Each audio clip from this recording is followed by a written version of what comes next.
NAFDAC says Nigeria is capable of making quality vaccines. Gombe State Governor threatens no work, no pay at state-owned varsity.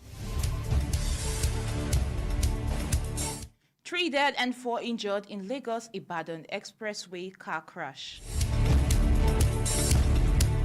On the foreign scene, Mali junta allows United Nations force to send new troops. In sports, Ghana beat Super Eagles Team B 2-0 in CHAN qualifier. Good afternoon. This is a live news update on Human Rights Radio and Television. I am Harirat Ismaila. Details of these and many more shortly.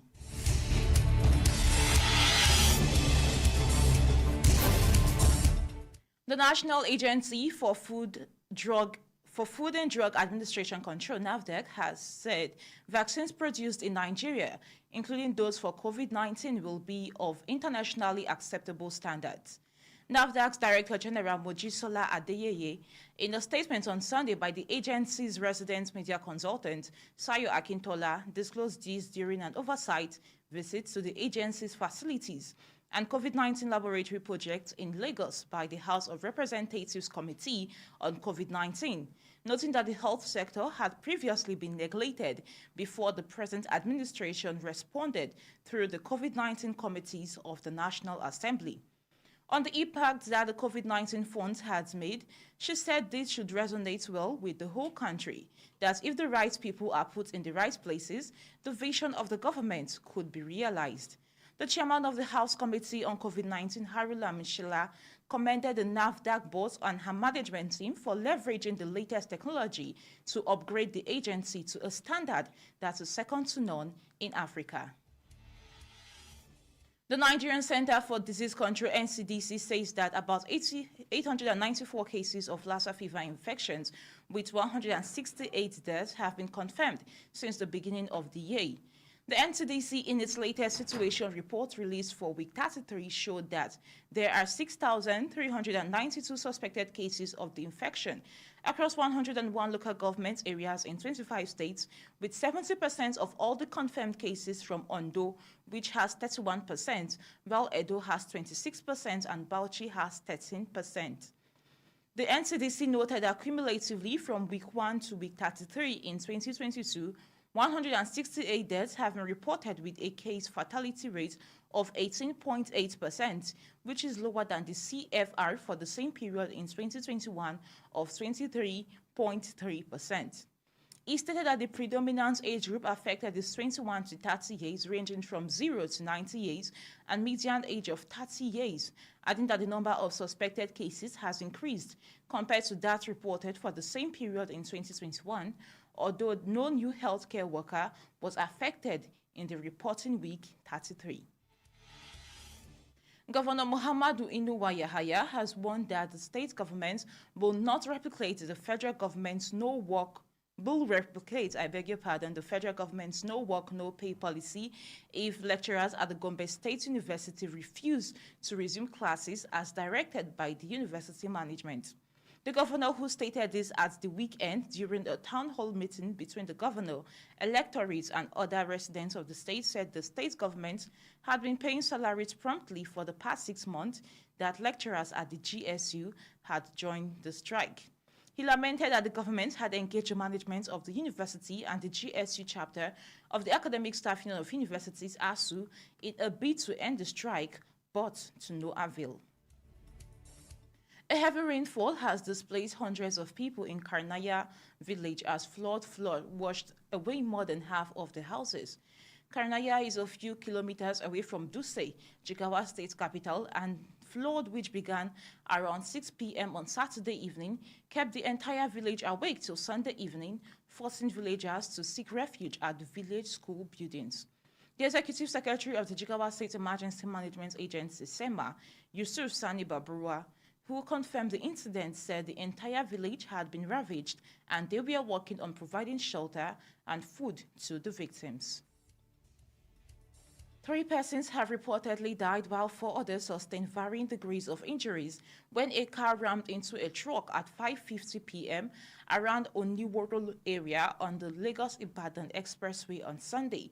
The spokesperson for the Federal Road Safety Corps (FRSC) in Ogun State, Florence Okpe, confirmed the incident to journalists in Abeokuta, noting that 9 persons were involved in the crash and 3 died while 4 others sustained injuries.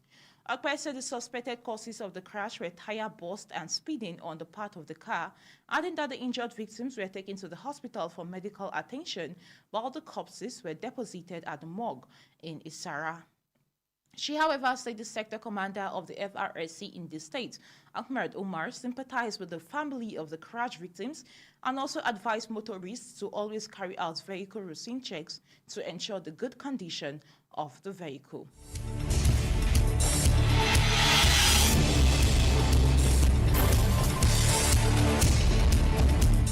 You can follow all our programs live at Bracketed TV on channel 110 and Human Rights TV on channel 113, all on TSTV.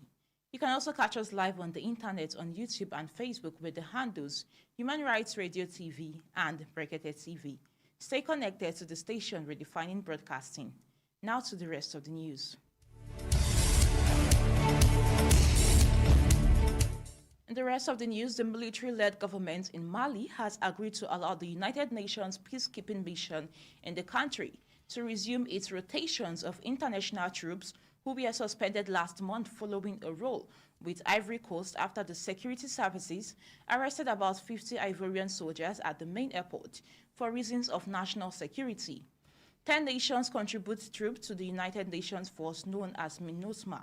Last week, Germany suspended most of its military operations after Mali withheld a flight clearance.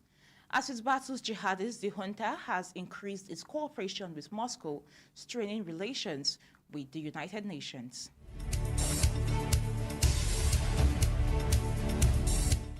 And now to business news. The federal government has inaugurated the 66.10 kilometers phase 1 of the newly reconstructed Gombe-Yola highway project. The inauguration ceremony was performed in Kumo Akko local government area of the state by the Minister of Communication and Digital Economy, Issa Ali Pantami, who said the reconstruction work was awarded in 2014 but could not commence until 2015, when technical issues associated with the project were fixed, which allowed the constructors to commence work. Pantami added that the project was supposed to have been completed in 2019, but insufficient budgetary provision and release of funds, as well as COVID-19 pandemic, made it difficult at the stipulated time. The minister urged residents of the state and motorists plying the road to protect and take ownership of the project. On his part, the Director of Highways at the Federal Ministry of Works, Celestine Shausu, said the road was one of the sixth of the second phase of road projects completed and handed over to 6 states. Similarly, Governor Mohammed Inuwa Yahaya said the road was inaugurated as a commitment and fulfillment of the federal government's promise to provide Nigerians with basic amenities and make life easier.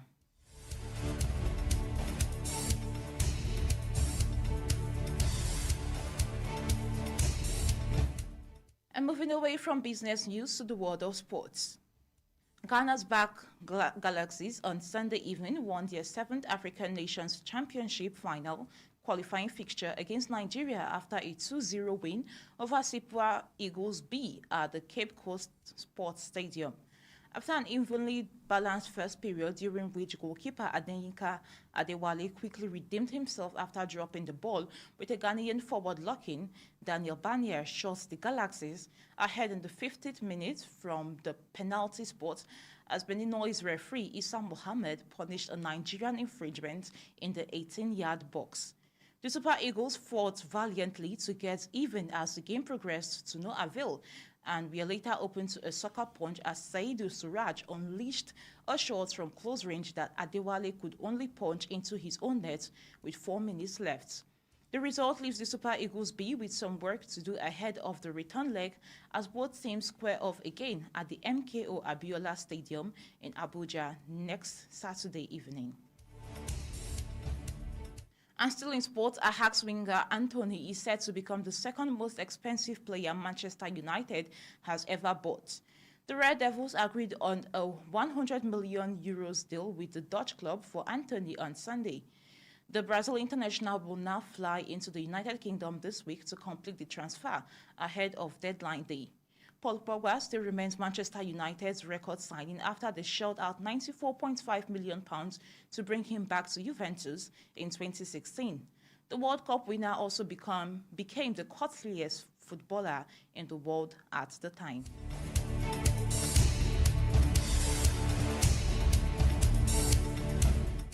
That is all on the live news updates on Human Rights Radio and Television. Here is a recap of the main stories. NAFDAC says Nigeria is capable of making quality vaccines. Gombe State Governor threatens no work, no pay at state-owned varsity. 3 dead and 4 injured in Lagos-Ibadan expressway car crash. On the foreign scene, Mali junta allows United Nations force to send new troops. In sports, Ghana beats Super Eagles Team B 2-0 at Chan qualifier.